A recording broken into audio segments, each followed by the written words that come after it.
شايفين الحلويات؟ النهارده هعمل لكم سردين او بسارية، هنعملها ملوحه بطريقه حلوه، هنملحها وهتستوي في 3 ايام. حاجه كده من الاخر ونضيفه جدا واحسن من بره. تعالى اقول لكم على الطريقه بسرعه. بصوا، انا جبت معايا النهارده وانا في السوق جبت كيلو سردين.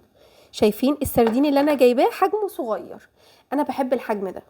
في الاكبر نقدر نخلل بنفس الطريقه وبنفس يعني انا هقول لكم مقدار الكيلو سواء كبير او صغير، بس طبعا هو صغير فهياخد معانا 3 ايام تسويه، لكن لو كبير شويه هياخد معانا 7 ايام ل 14 يوم، طبعا على حسب الحجم. انا النهارده هعمل السباري الصغننه دي عشان انا بحبها جدا. اهم حاجه انا جبتها وشطفتها في ميه كويس جدا لغايه لما ميتها بقت بيضه، وطبعا بالراحه جدا لان عندنا السمك ده بيبقى رقيق جدا. فانا خلاص شطفته كويس جدا وسبته يتصفى لغايه لما ميبقيش فيه ميه خالص.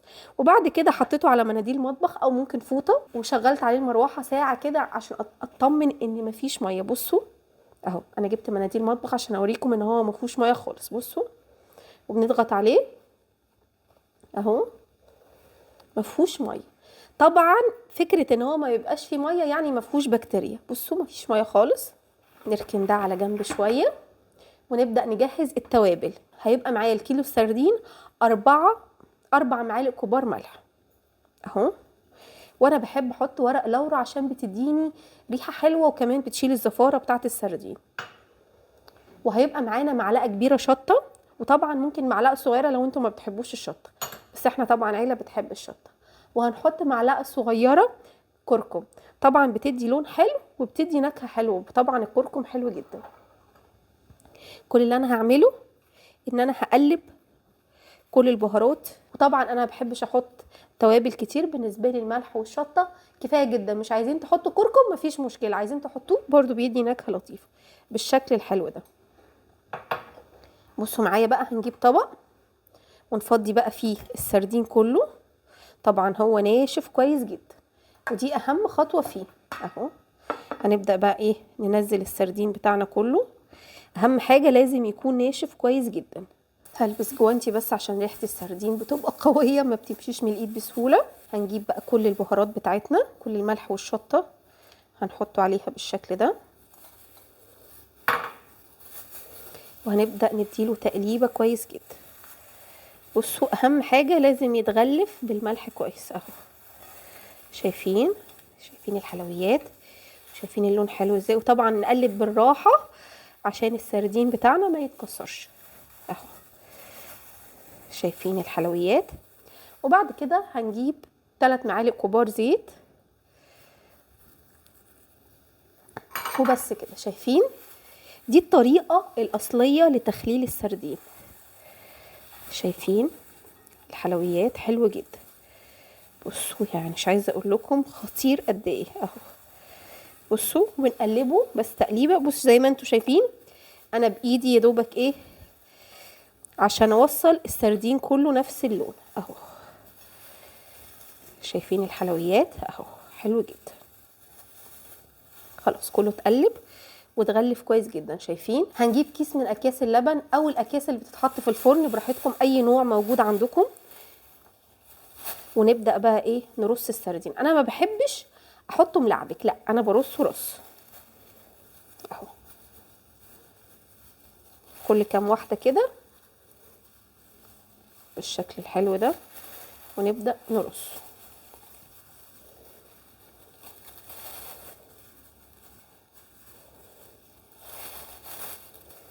بصوا اهو بالشكل الحلو ده، ونبدا نرصه في الكيس. مش عايزه اقول لكم الريحه حلوه قد ايه رغم ان هو لسه ما استويش.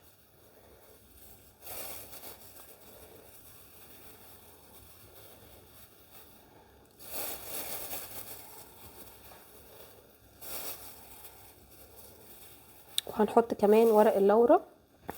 بصوا شايفين الكيس معانا حلو ازاي اهو. اهم حاجه نفرغ الكيس من الهواء كويس جدا اهو. انا هحاول ايه ما يبقاش فيه اي هواء. شايفين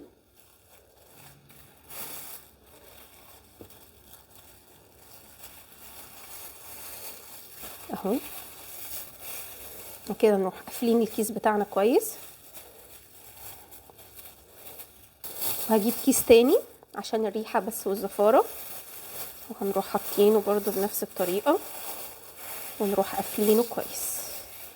كل اللي انا هعمله دلوقتي ان انا هحطه في علبه محكمه، وبعد كده هنجيب بقى كيس السردين بتاعنا الحلو ده، هنروح حاطينه في العلبه ونغطي عليه. واهم حاجه كل يوم نفتح عليه ونروح قلبين السردين للناحيه التانيه بالشكل ده، ونسيبه 3 ايام. هرجع لكم بعد 3 ايام واوريه لكم بعد ما استوى. ورجعنا بعد ما سيبنا السردين بتاعنا او السباري اتخلل. المفروض كنا هنسيبه 3 ايام، بس بما ان انا عييت فانا قعدت بتاع 10 ايام عايزه اصور بس مش قادره، كنت تعبانه جدا، فرجعت لكم بعد ما سبته 10 ايام. طبعا هو يعني زود ميه جامد عشان خاطر هو قعد فتره طويله، لكن انا بالنسبه لي هو كده برده خطير وزي الفل. بس هو 3 ايام هيكون معاكم استوى. بصوا هنفتح كده، بس مش عايزه اقول لكم الريحه اللي طالعه منه رهيبه. بصوا الحلويات، بصوا خطير. طبعا هو استوى سنه زياده، شكله حلو ازاي صدقوني، ولا اتهرى ولا حاجه، شكله حلو جدا ومتماسك ورهيب جدا اهو. تعالوا بقى ايه نجيب طبق ونبدا بقى ايه نحط السردين بتاعنا في الطبق بتاعنا. عايزين تنضفوه اول واخر، مجرد ما بتشدوا دي اهي بتشيل وبتشيل معاها كل الحاجات اللي من جوه. عايزين تشيلوها كده اوكي براحتكم اهو بالشكل ده اهو. مجرد بس ما بنشيل الراس بيتشال معاها كل الاحشاء اللي جوه بالشكل ده اهو. تعالوا ايه ننضفه كده. عايزين تاكلوه كده على طول اوكي براحتكم، بس انا بالنسبه لي الطريقه دي احسن اهي. هنشيل، مجرد ما بشيل الراس كله بيتشال. انا عن نفسي بالنسبه لي دلوقتي عشان التصوير فانا ايه هسيبهم، بس انتوا تقدروا تشيلوا الراس عادي جدا، بس طبعا عشان الشكل يبقى حلو فانا هسيب الراس. مش عايزه اقول لكم ريحته خطيره. هنبدا بقى ايه نرص بالشكل ده. شايفين الحلويات؟ بصوا شكلها خطير ولونها تحفه. بصوا عامله ازاي، بصوا رهيبه بجد، حلوه جدا وشكلها وطعمها وريحتها خطير جدا. شايفين الحلويات؟ بصوا بقى دلوقتي بقى هندلعه بقى بحبه ليمون حلوين كده. بصوا يعني ايه، احنا ولا محتاجين زيت ولا محتاجين ملح ولا محتاجين اي حاجه، هو شويه ليمون حلوين بس. بصوا رهيبه.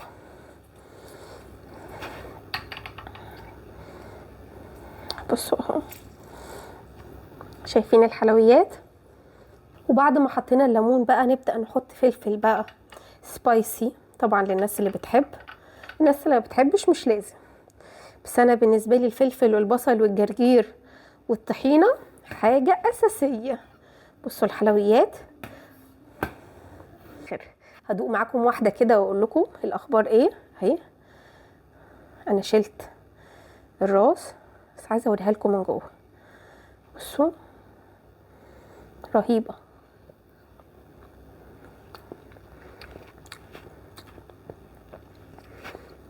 طعمها حلو جدا وما ملحتش ولا حاجه. انا قلت هتملح عشان قعدت فتره طويله، في العادي انا بسيبها 3-4 ايام بالكتير، بس المره دي عشان قلت لكم انا تعبانه فما عملتهاش. بصوا من جوه ازاي مستويه اهو. بصوا خطيره. نحطها بقى في حته طحينه.